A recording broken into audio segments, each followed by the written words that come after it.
Hello and welcome to Pickled Crimes. Where we talk about true crime and more with me, Evelyn, and my co-host, Natalie.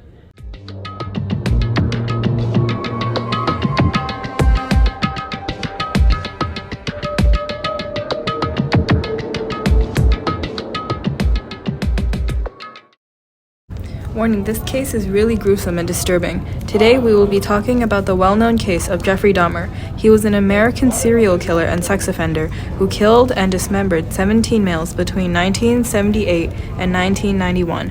Many of his murders involved necrophilia and cannibalism. Dahmer had discovered he was a homosexual in his freshman year of high school, hence why he only chose males as his victims. He committed his first murder in 1978. Dahmer had picked up a hitchhiker named Stephen Hicks and lured Stephen to his house with the promise of a few beers. Dahmer later struck Stephen with a 10-pound dumbbell and he fell unconscious. To fully make sure he was dead, Dahmer strangled him with the bar of the dumbbell and did extremely questionable things to the corpse. To hide the body, he dissected and later buried the remains in a shallow grave in his backyard. This was only the start of his victims. He then went on to kill 16 more people. The people are as listed: Stephen Toomey, Jamie Doxator, Richard Guerrero, Anthony Sears, Raymond Smith, Ernest Miller, David C. Thomas, Curtis Straughter, Errol Lindsay, Anthony Tony Hughes, Connor Rex Synthesymphone, Matt Turner, Jeremiah Weinberger, Oliver Lacey, Joseph Bradoff. Dahmer encountered 25-year-old Stephen Toomey at a bar and persuaded him to return to the Ambassador Hotel where Dahmer had rented a room for the evening. According to Dahmer, he had no intention of killing Toomey, but rather intended to drug him and do exploring of his body. However, in the morning, Dahmer awoke to find Toomey laying beneath him on the bed. With Dahmer having no memory of having to kill Toomey, to dispose of the body, he transported the body in a suitcase to his grandma's house. Jamie Doxator was 14 when he met Dahmer. Dahmer lured him into a hotel, then drugged him and strangled him.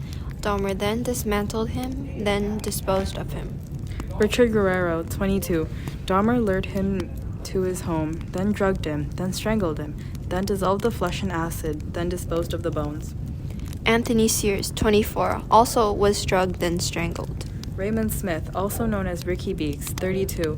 Dahmer gave him a drink laced with sleeping pills, then strangled him. Ernest Miller, 22. Dahmer killed him by having his carotid artery severed. David C. Thomas. David was given a laced drink which made him unconscious. Dahmer then decided that he wasn't his type, but continued to strangle him. Curtis Durrell Straughter, 17. Approached by Dahmer at a bus stop, then lured him into his apartment, then drugged him and strangled him. Errol Lindsay, 19. Dahmer drilled holes into his skull, then injected it with acid, then strangled him. Tony Hughes, 31. Dahmer did the same thing he did with his past victims, except he didn't strangle him. Connor Rex Synthesymphone, 14. Dahmer injected acid in him. His head was retained in the freezer and his body dismembered. Matt Turner, 20. He was drugged and strangled. His body was dismembered in the bathtub, and his internal organs and head were placed in the freezer. Jeremiah Weinberger, 23. He had boiling water injected into his skull. Oliver Lacey, 24. He was drugged, then strangled with a leather strap before being decapitated. Joseph Bradoff, 25. He was Dahmer's final victim. He was decapitated. Dahmer only had one surviving victim. His name is Tracy Edwards.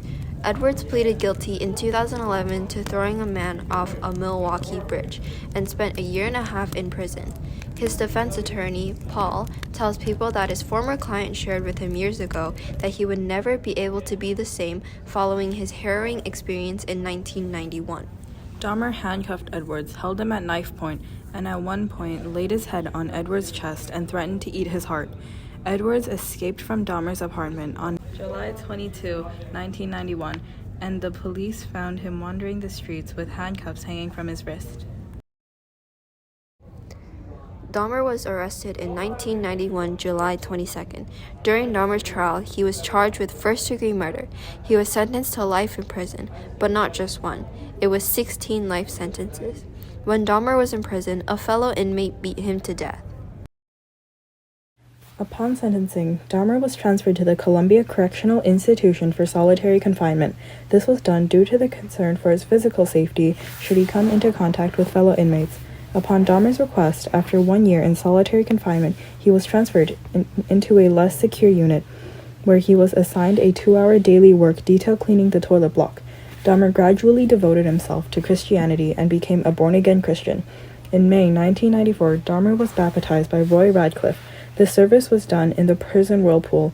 Following Dahmer's baptism, Radcliffe visited him on a daily basis. The two regularly discussed the prospect of death, and Dahmer had questioned whether he was sinning against God by continuing to live.